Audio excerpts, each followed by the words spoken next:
I have already signed an executive order. Mandato nga minti ko na to. It is a mandate of the DILG that the transition period will of course will be chaired by the incumbent mayor. Siya ang malaki chair. At the members na department head and of course the DILG. So, siyempre, in accordance with the guidelines, talaga na arami din tayo dito. And nalakam KDA at most likely pakikita tayo mabigay dapat na may turnover sa lahat. Well, aware mat dito ni Apo Bise, who is the incoming mayor now, he is aware of our annual investment program. He is aware of our annual development plan. The rejected one-year plan, guy. Now, when it was conceptualized, when it was approved, isulakit member ka rin. So I don't think so that there will be no problem about it. I believe it will be a continuing one. Malaksid lain, madadigit ay for justifiable reasons, it will be amended or conformal kasi pagkarigan hangalas ko yun, and then that will be the time that we will come in. So, awang makita to yung problema, sir, kada ito'y transition? Awang met, so far, at atay ko na nga rodakit in all angles and in all aspect at ni incoming mayor tayo, which is the present the vice mayor. Akit isumot ti kadwa tayo kiri kanina dumang ko. He is aware of what is happening. So, awang mo at makamuto. Tinarigat ka transition agad. Other day tayo kabarbaro. So, siyempre, no kabarbaro, dito sumunod ko the transition period, I think, medyo narigot basit. Because, siyempre, i-elaborate mo amin the aspect. Well, kasalamat ka na tayo. Nakita kasalamat mo dito equipment, service vehicle. Pero dito service vehicle mo siguro. Dito service vehicle ko siguro. Hindi lang dito medyo exemptions na imbes nga ibatik siguro itugo ko sa Gunyan Bayan. Hindi mo service vehicle ng sa Gunyan Bayan. Ag-change lang ti memorandum receipt na imbes nga iba na dyan, now, itugo na dyan, official na yun. Hindi lang siguro na medyo basit modifications. That included the General Appropriations Act, now TDPWH. This is worth 450 million project. Pero nakita na atin di alokasyon na ada kanya kirata, nakaka-release natin 150 million so far.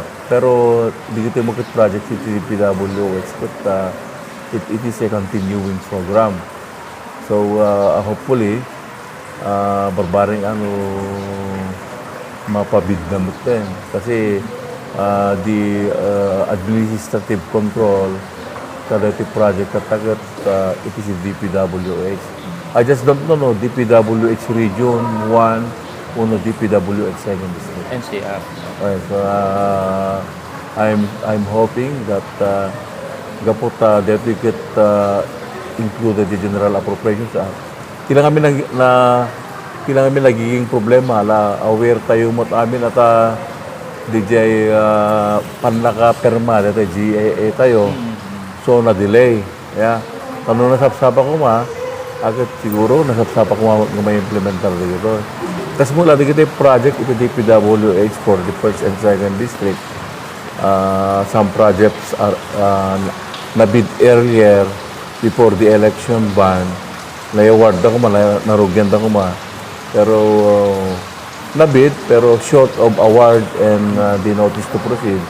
At pinaka-tubon at yung naka-sign na into law to the General Appropriations. Ay, dati bridge na papamay. Dito Barangay Parado. Dito ay bale Amyanan. Amyanan. Kalsada mo lang. At ang dating nga kalsada dyan, Amyanan ti Eskwela ti Parado Medina Elementary School, yung hindi nag-inspect di kiti DPWH, nakita da nga na-alert. So, ada di proposal da nga i-transfer da di dyan pagsirkan. Hanggang may transfer di bridge nga di lang pagsirkan mga pala dyan. Di kalsada. Di kalsada. So, naki-arrange na kada kami, naki-coordinate na kada kami na since the issue and problem of right of way, kaan nga included kalete program da. Oo. So, nga nakisarita na kada kami nga it will now be a problem or responsibility of the local government unit. So, in that case, naki-agree kami mat at kasarita min ko na yung bagay. Total, di kita yung na ayat na kakailan tayo dyan. It is owned by the Sarmientos of Barangay Lana. O barang maitawar tawa. May donar da, unuhaan, at pagkadigan man, ila ko dahil lakat unay nga nahingin. Ito acquisition ti right of way awampay. At tatayningan mi mo't ideal, no? Kasama pa na kaya lantar na. Now, upon there will be notices, at hamag ngayon sigida nga kwa eh. Hamag ngayon sigida nga yan jay approach ti tarimaanan da siguro tulumang rugidan, then that will be the time na isun tumutin ti isarakan tayo. Total, DJ time, duration for the completion of the project yet siguro it will take a year, more than 6 months nga tatama. Sir, gidang kami may implementer dati bypass road, sir, kung dati ways. At da kami na dati pa bypass road or diversion road included mo yan dyan General Appropriations Act. Naka-release na mo iti about 50 million. So that 50 million I believe hantay nga makaanay. Pero at least ada pangrugyan. Tapos na tingas sa agad, tadanto manan na idawatan dyan na yunan. At dati ngamin bypass road or diversion road. Dati kat may nga priority na tayo. Inamendaran tayo dati comprehensive land use plan. Talagang legit na-conceptualize tayo. An account, ito ili nga ding ras. Ato di kita mayat nga agnegosyo.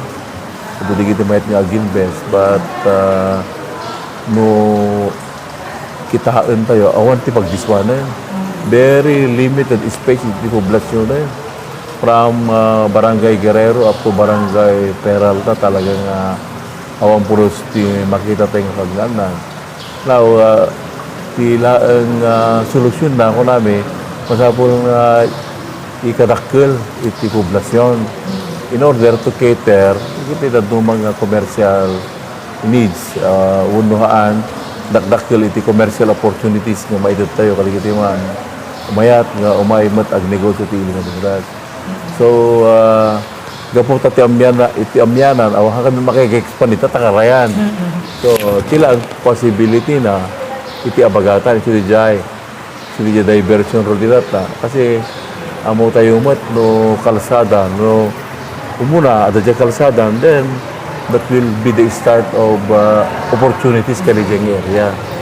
Kaya't kung namin kadati planning officer tayo, nga talagang nuwan ka mabalingkit, iplano tayo pa ikit, kadati environmental planning, kas kung ni architect pala folks mo hindi kalbang kasi nakita tayo, nagpipindas digite city planning that in Pampanga, in Davao. So, di siya kumamit, tilarapao po mi. Now, siyempre, kabarbaro pa lang no kaligan.